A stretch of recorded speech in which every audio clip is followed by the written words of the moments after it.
Hello foodies, ఎలా ఉన్నారు? ముందుగా మీకు అందరికీ చాలా చాలా చాలా అంటే చాలా ధన్యవాదాలండి. ఎందుకంటే 500 సబ్స్క్రైబర్స్ అంటే మామూలు విషయం కాదు. ఎంతోమంది ఆదరించి మన వీడియో నచ్చి సబ్స్క్రైబ్ బటన్ నొక్కడం అంటే ఎంతో మనం ఆ వీడియోకి అడిక్ట్ అయితే కానీ మనం సబ్స్క్రైబ్ చేసుకోం. అలాంటిది 500 సబ్స్క్రైబర్స్ అంటే మీకు చాలా రింపడి ఉండాలి నేనైతే. మనం కొన్ని రోజుల్లో కొత్త సంవత్సరం మొదలు పెట్టబోతున్నాం. సో ఈ విషయంగా నేను మీతో కొన్ని విషయాలు షేర్ చేసుకోవాలంటున్నాను, ముఖ్యంగా మహిళలతో. ఎందుకంటే ఒక మహిళ ఇంట్లో ఎంత కష్టపడి మనకు సపోర్ట్గా ఉంటే కానీ మనం ఆఫీస్లో కానీ ఇంకో ఏదైనా బయట పనిలో కానీ ఏ వర్క్లో అయినా చాలా ముందుకు వెళ్తాం. మనం ధైర్యంగా బయటికి వచ్చి వర్క్ చేసుకుంటున్నామంటేనే ఇంట్లో నాకు ఒక సపోర్ట్ ఉంది, తను చూసుకుంటుంది పిల్లల్ని కానీ నా ఫ్యామిలీని కానీ ఇంకా ఏదైనా సిచ్యువేషన్స్ని మేనేజ్ చేస్తుంది అనే ధైర్యం ఉండగలుగుతుందంటే అది ఇంట్లో మహిళ ఎంతో కష్టపడితే కానీ మనం ఆ ధైర్యం అనేది మనకు రాదు. చిన్నప్పటి నుండి ఎంతో మంది ఎన్నో కళలు కంటారు. అది ఆడవాళ్ళ మగవాళ్ళ అని కాదు, ప్రతి ఒక్కరికి ఒక కళ అనేది ఉంటుంది. అది ఎటువైపు తీసుకెళ్తుందో మనకు తెలియదు అనమాట. నేను అలాగే ఉన్నానమాట. చిన్నప్పటి నుంచి ఎప్పుడు పెద్ద అవుతాం, ఎప్పుడు హైయర్ క్లాస్కి వెళ్తాం, మనం ఎప్పుడు ఇట్లా మన ఫోటో ఇలా పడుతుంది, ఫస్ట్ ర్యాంక్ సెకండ్ ర్యాంక్ అని చాలా ఉన్నాయి నాకైతే. అసలు నేను 10th క్లాస్ వరకు అలాగే అనుకున్నాను, కానీ నాకు అది కుదరలేదు. నాకు చదువు రాదేమో అనుకున్నాను. అలాంటి స్టేజ్లో నేను ఇంటర్, డిగ్రీ, ఎంసీఏ వరకు వెళ్ళాను అనమాట. మెయిన్ జాబ్ కోసమే చదువుకున్నాను. ఎందుకంటే సొసైటీలో ఇప్పుడు అంత మంచిగా లేరు కదండి, మాకు వాళ్ళ ఏడిపిస్తూ ఉన్నారు. అందరి గురించి కాదు, కొందరే అనమాట.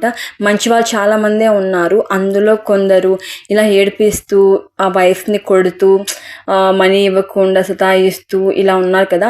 మెయిన్ అవి ఇన్స్పైర్గా తీసుకొని నేను జాబ్ చేయాలి అనుకున్నాను అనమాట. కానీ కొన్ని సిచ్యువేషన్స్ వల్ల అది కుదరలేదు. హౌస్ వైఫ్గానే ఉన్నాను ఇప్పుడు. ఒక బాబుని పట్టుకొని ఇలా వీడియోస్ చేస్తూ నీ ఒక్కదాన్ని వీడియో తీసుకుంటూ నేనే ఎడిట్ చేసుకుని నేనే పోస్ట్ చేసుకుంటాను అనమాట. అది కొంచెం కష్టంగానే ఉంది, కానీ ఈ కష్టంలో కూడా మీరు నాకు చాలా ధైర్యాన్ని ఇచ్చారు. 500 వరకు వచ్చిందనమాట ఈ సబ్స్క్రైబర్స్ అనేది. ఏదో ఒక టైంలో హోప్ మిస్ అయిపోతూనే ఉంటుందన్నమాట. నా కళ నెరవేరదేమో, నేను ఏం సంపాదించలేను, నాకేం వాల్యూ లేదు అని అనిపిస్తూ ఉంటుంది. కానీ ఎవరికి ఉండే వాళ్ళకి ఉంటుందన్నమాట. అది మన హస్బెండ్ దగ్గర కావచ్చు, మన పిల్లల దగ్గర నుంచి కావచ్చు, మనకంటూ ఏదో ఒక మనిషి దగ్గర ఖచ్చితంగా వాల్యూ ఉంటుంది. ఆ మనిషిని లైక్ చేయండి మీరైతే. ముఖ్యంగా మహిళలు మీ ధైర్యాన్ని అస్సలు కోల్పోవద్దండి. ఏదో ఒకటి చేయండి, ఏదో ఒకటి వర్క్ చేయండి, చిన్న పనైనా పర్లేదు. అది అవమానంగా ఫీల్ అవ్వద్దు. ఎంతోమంది ఎన్నో రకాలుగా చిన్న పని నుంచి ఎన్నో అవమానాలు ఎదుర్కొనే ఇంత పెద్ద స్థాయికి వచ్చుంటారు. మనం కూడా అలాగే ఉండాలి. నేను మొదటిగా ఇలాగే అనుకున్నాను, యూట్యూబ్ ఏంటి, మనకేం తెలియదు దీని గురించి అని. కానీ ఒకసారి చేసేంత వరకు తెలియలేదన్నమాట. ఒకసారి చేశాను, కానీ నా ఛానల్ పోయింది. అదేదో స్ట్రైక్స్ పడి దాని గురించి అసలు ఏం తెలియదు, కానీ స్టార్ట్ చేశాను. తర్వాత ఓకే యూట్యూబ్ అంటే ఇలా చేయాలని అని చెప్పి అనిపించింది అనమాట. మనకంటూ ఎవరు ఏ విషయాలు చెప్పరు, ఎందుకంటే మనం వాళ్ళకంటే ఎక్కడ బాగుపడిపోయి ఎక్కడ డబ్బులు సంపాదించి సంతోషంగా ఉంటామని చెప్పి ఎప్పటికైనా పక్కన వాళ్ళకి కుళ్ళే ఉంటుంది అనమాట. మన మీద ఎదగనివ్వరు, అడ్డుపడుతూనే ఉంటారు మనం ఎదగాలన్నా కూడా. కానీ నో ప్రాబ్లం, మీరు వారి గురించి ఏం పట్టించుకోవద్దు. మీ పని మీరు చేయండి, మీ కృషి మిమ్మల్ని పైకి తీసుకొస్తుందండి.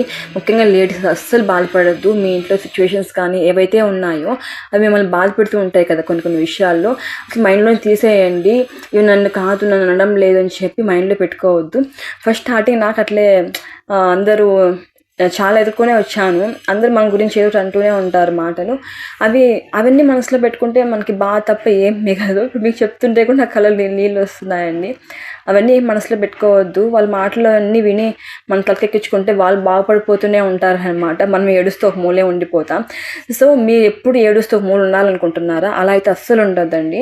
ధైర్యంగా ముందుకు వెళ్ళండి. ఏ పని చేయాలనుకుంటున్నారో ఆ పని చిన్న నుంచి స్టార్ట్ చేయండి. ఏం కాదు, ఎప్పుడోసారి దేవుడు మనకు కూడా సక్సెస్ అనేది ఇస్తారు. సో ఇక లేయండి, కొత్త సంవత్సరం కూడా వచ్చేస్తుంది 2025.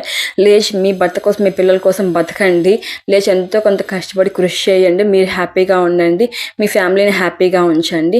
మంచి వాళ్ళని అయితే ఎప్పుడు హ్యాపీగా ఉంచండి, అస్సలు బాధపడద్దు. చెడ్డ వాళ్ళకి శిక్ష దేవుడే వేస్తాడు. అది మీరు వేయండి, మంచిగానే వేయండి అది కూడా. ఓకేనండి, మీరు సంతోషంగా ఉండండి, మీ ఫ్యామిలీని హ్యాపీగా ఉంచండి. ఫస్ట్ ఆఫ్ ఆల్ ఆరోగ్యంగా ఉండండి, ఆనందంగా ఉండండి. ఫైనల్గా మన యూట్యూబ్ ఫ్యామిలీ మెంబర్స్ అందరికీ హ్యాపీ న్యూ ఇయర్.